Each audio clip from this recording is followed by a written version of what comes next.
Chapter 3 Winston was dreaming of his mother. He must, he thought, have been 10 or 11 years old when his mother had disappeared. She was a tall, statuesque, rather silent woman with slow movements and magnificent fair hair.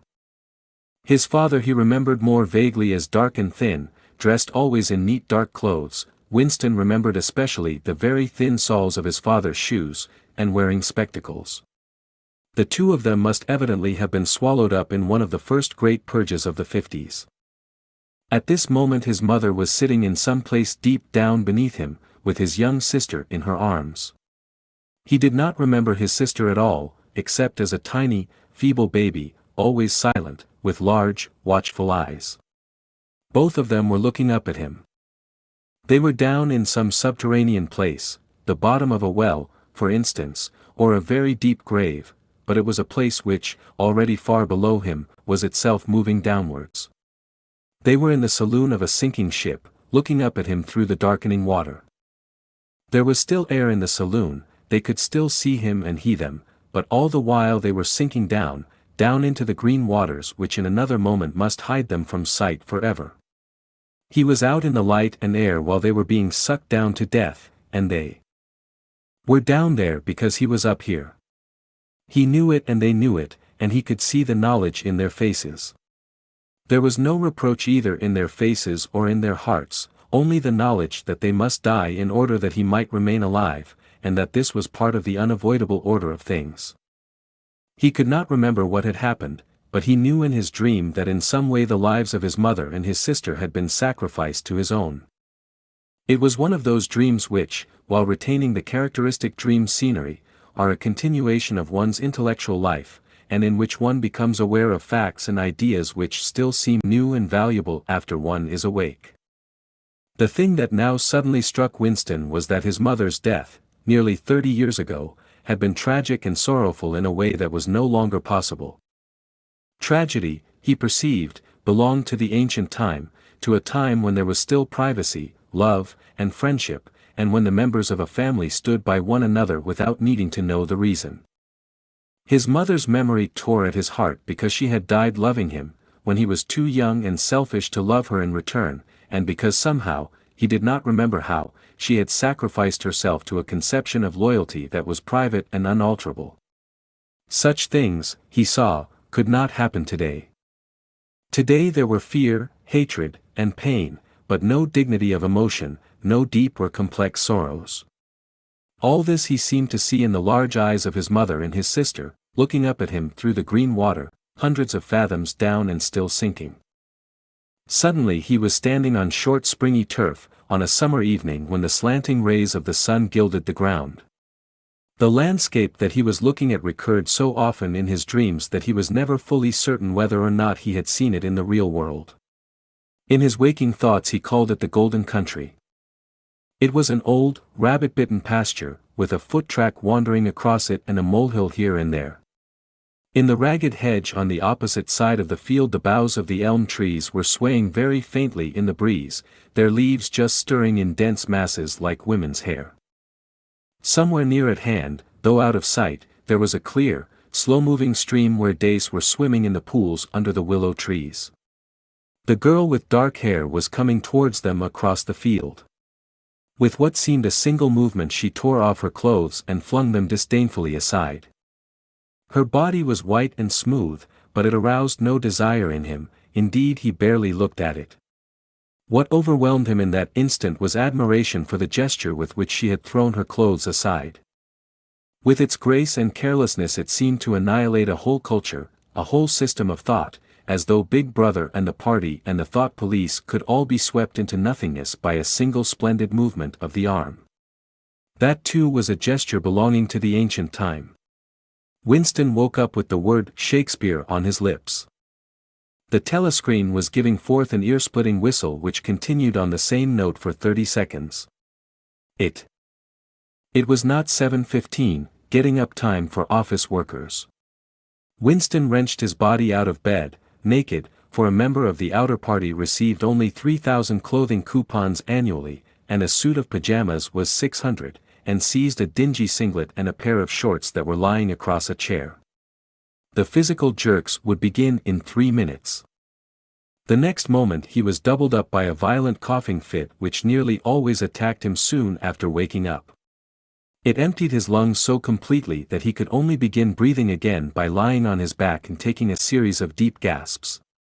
His veins had swelled with the effort of the cough, and the varicose ulcer had started itching. 30 to 40 group, yapped a piercing female voice. 30 to 40 group. Take your places, please. 30s to 40s. Winston sprang to attention in front of the telescreen, upon which the image of a youngish woman, scrawny but muscular, dressed in tunic and gym shoes, had already appeared. Arms bending and stretching, she rapped out. Take your time by me. 1, 2, 3, 4. 1, 2, 3, 4. Come on, comrades, put a bit of life into it. 1, 2, 3, 4. 1, 2, 3, 4. The pain of the coughing fit had not quite driven out of Winston's mind the impression made by his dream, and the rhythmic movements of the exercise restored it somewhat. As he mechanically shot his arms back and forth, wearing on his face the look of grim enjoyment which was considered proper during the physical jerks, he was struggling to think his way backward into the dim period of his early childhood. It was extraordinarily difficult. Beyond the late 50s everything faded. When there were no external records that you could refer to, even the outline of your own life lost its sharpness. You remembered huge events which had quite probably not happened, you remembered the detail of incidents without being able to recapture their atmosphere, and there were long blank periods to which you could assign nothing. Everything had been different then. Even the names of countries, and their shapes on the map, had been different. Airstrip 1, for instance, had not been so called in those days, it had been called England or Britain, though London, he felt fairly certain, had always been called London. Winston could not definitely remember a time when his country had not been at war, but it was evident that there had been a fairly long interval of peace during his childhood, because one of his early memories was of an air raid which appeared to take everyone by surprise. Perhaps it was the time when the atomic bomb had fallen on Colchester. He did not remember the raid itself, but he did remember his father's hand clutching his own as they hurried down into some place deep in the earth, round and round a spiral staircase which rang under his feet and which finally so wearied his legs that he began whimpering and they had to stop and rest. His mother, in her slow, dreamy way, was following a long way behind them. She was carrying his baby sister, or perhaps it was only a bundle of blankets that she was carrying, he was not certain whether. His sister had been born then. Finally they had emerged into a noisy, crowded place which he had realized to be a tube station.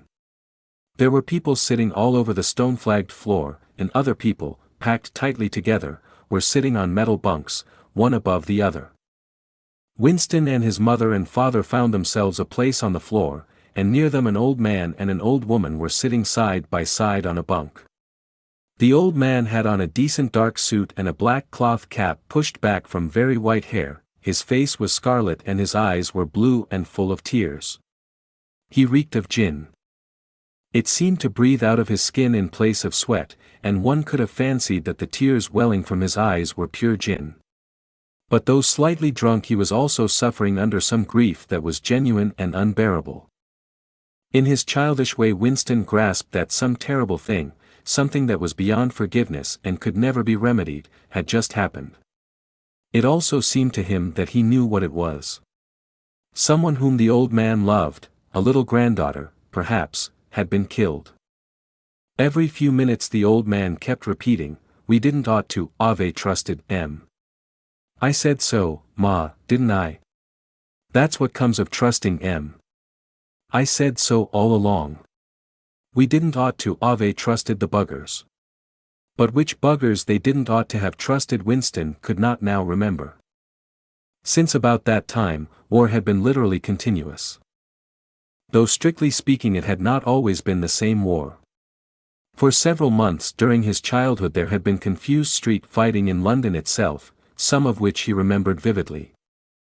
But to trace out the history of the whole period, to say who was fighting whom at any given moment, would have been utterly impossible, since no written record, and no spoken word, ever made mention of any other alignment than the existing one.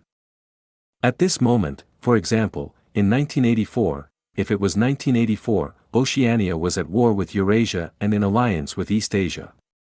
In no public or private utterance was it ever admitted that the three powers had at any time been grouped along different lines. Actually, as Winston well knew, it was only 4 years since Oceania had been at war with East Asia and in alliance with Eurasia.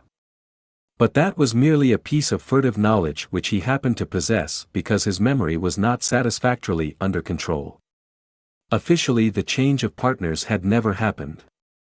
Oceania was at war with Eurasia, therefore Oceania had always been at war with Eurasia.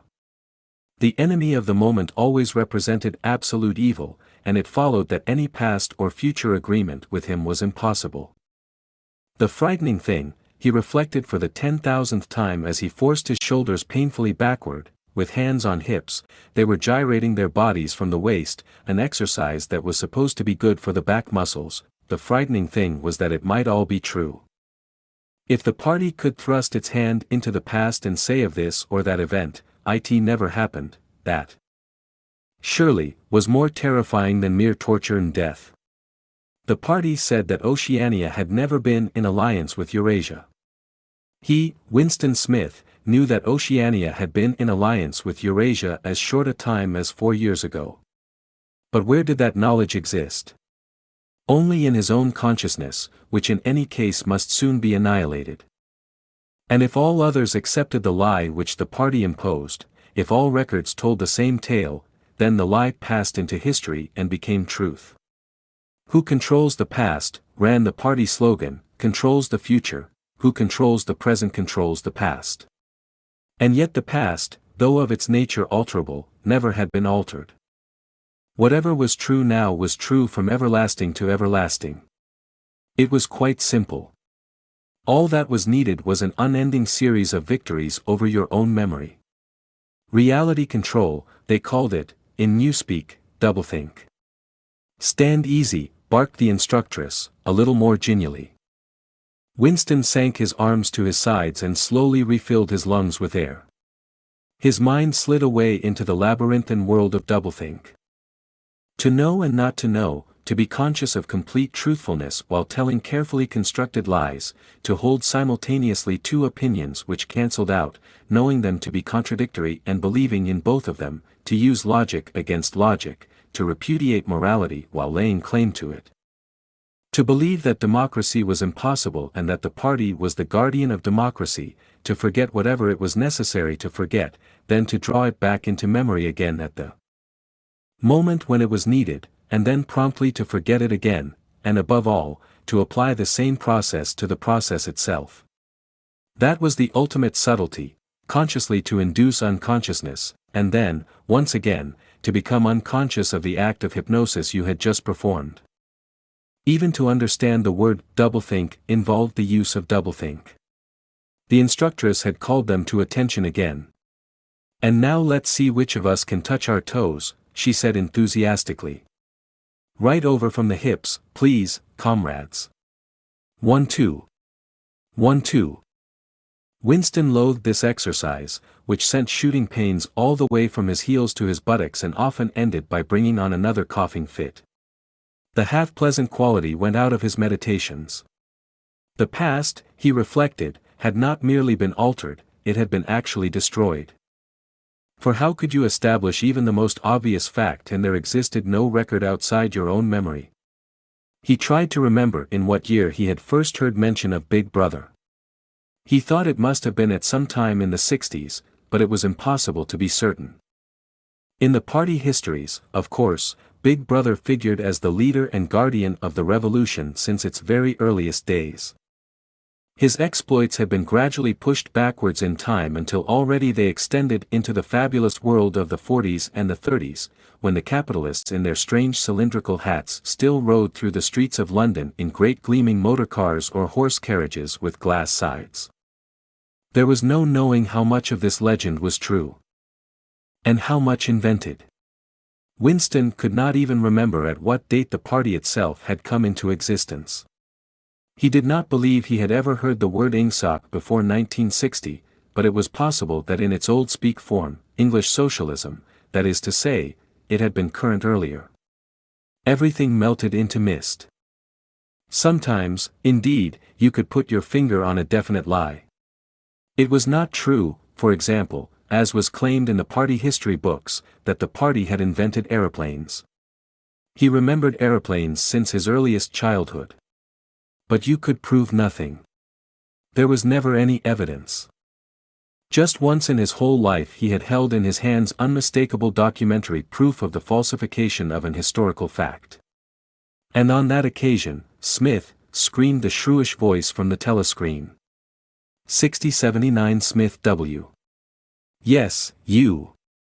Bend lower, please. You can do better than that. You're not trying. Lower, please. That's better, comrade. Now stand at ease, the whole squad, and watch me. A sudden hot sweat had broken out all over Winston's body. His face remained completely inscrutable. Never show dismay. Never show resentment. A single flicker of the eyes could give you away. He stood watching while the instructress raised her arms above her head and, one could not say gracefully, but with remarkable neatness and efficiency, bent over and tucked the first joint of her fingers under her toes. There, comrades. That's how I want to see you doing it. Watch me again.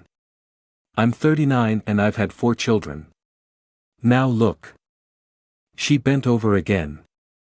You see my knees aren't bent. You can all do it if you want to, she added as she straightened herself up. Anyone under 45 is perfectly capable of touching his toes. We don't all have the privilege of fighting in the front line, but at least we can all keep fit. Remember our boys on the Malabar front. And the sailors in the floating fortresses. Just think what they have to put up with. Now try again. That's better, comrade, that's much better, she added encouragingly as Winston, with a violent lunge, succeeded in touching his toes with knees unbent, for the first time in several years.